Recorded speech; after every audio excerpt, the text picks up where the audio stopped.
वर्ष clean city Indrapur Indore Malwa Mhow जाना पाव स्थान अक्षय आज तृतीया के भगवान परशुराम प्राकट्य उत्सव के मंच पर विराजमान भारत सरकार के मंत्री, आपकी यहाँ की सांसद श्रीमती सावित्री ठाकुर जी का जोरदार अभिनंदन करें। जल संसाधन मंत्री, जिन्होंने महू के अंदर हमारे कहने पे और हमारी विधायक जी के मांगने पर यहाँ की जल रचना कई गांवों के लिए दी है। जोरदार अभिनंदन करें हमारे पंडित तुलसीराम सिलावट जी का, हमारी बहन उषा ठाकुर जी का। इस अवसर पर यहाँ की माननीय सांसद श्रीमती कविता पाटीदार जी, जोरदार अभिनंदन करें। राज्यसभा सांसद, उच्च वर्गीय सांसद। इस तरह से हमारे दोनों सांसद, एक सांसद शंकर भैया कहाँ है अभी, उनका क्षेत्र है केंद्रीय, सावित्री जी का है। इस अवसर पर माननीय विधायक गोलू शुक्ला जी, आपका भी अभिनंदन। यहाँ मौजूद मंच पर विराजमान हमारे जिलाध्यक्ष ग्रामीण सुमित मिश्रा जी, हीरानंद बाबा जी मठाधीश, आपका भी प्रणाम है। हीरानंद बाबा आप ही है ना, जोरदार अभिनंदन करो हीरानंद बाबा का। इस अवसर पर कंचन सिंह जी, हमारे वरिष्ठ नेता, आपका भी अभिनंदन करता हूँ। सरदार मालवी जी, जोरदार अभिनंदन सरदार जी का भी। इस अवसर पर सुभाष जी, राजकुमार जी उधर चलेगा पीछे, कोई बात नहीं। सुभाष जी, हमारे ट्रस्टी दिनेश शर्मा जी, कहाँ दिनेश जी, पूरे मंच सारे नेताओं के लिए जोरदार ताली बजा दो। नाम बहुत सारे हैं, पहले तो विलम्ब से आने की क्षमा चाहता हूँ।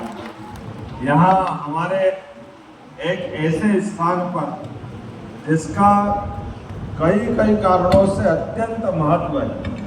मैं जब भी याद करता हूँ जाना पाव का, तो जाना पाव से परमात्मा की दया से ऐसा अद्भुत स्थान पूरे मध्य प्रदेश में नहीं जितना अद्भुत स्थान जाना पाव का ये स्थान है। इसी तरह से भी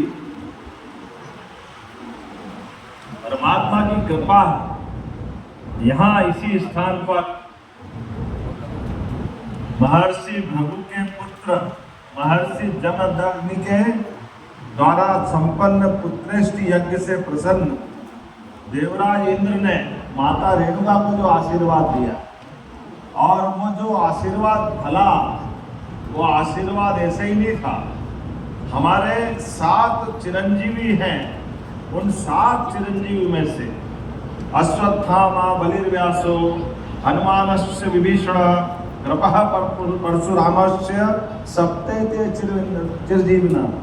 मान के चलो ऐसा कोई समय इस देश के ऊपर परमात्मा ने दिया कि चिरकाल से इतने प्रकार के महापुरुष, भगवान, देवी देवता, यक्ष, किन्नर, सबकी कृपा अगर किसी देश पे है तो वो एकमात्र देश भारतवर्ष है, जिसको भारत माता की जगत जननी वसुंधरा के कोख से, अतीत के काल से सनातन संस्कृति की ध्वज पताका फहराने के लिए एक से बढ़कर एक किसी का भी नाम देखो तो लगता है कि कौन सी दुनिया में हम आ गए। अब अगर भगवान परशुराम जी की बात करें तो ये ऐसे हमारे देवता हैं जिनका भगवान राम के काल में भी शिव धनुष के माध्यम से वहां पहचान दिखाई देती है। भगवान राम ने शिव धनुष को भंग करके माता सीता का वरण किया, लेकिन धनुष के माध्यम से हमारी अपनी शक्ति का परिचय परशुराम जी से ही जुड़ता है। हम सब जानते हैं परशुराम जी ने क्रोध भी किया और लक्ष्मण को सावधान भी किया, लेकिन प्रभु राम पे आशीर्वाद भी लुटाया। ये हमारे वो परशुराम जी हैं जो हमारे अपने कई रूपों में कई कारणों से सदैव अन्याय के खिलाफ, अधर्म के खिलाफ अपनी लड़ाई से दुनिया के अंदर सनातन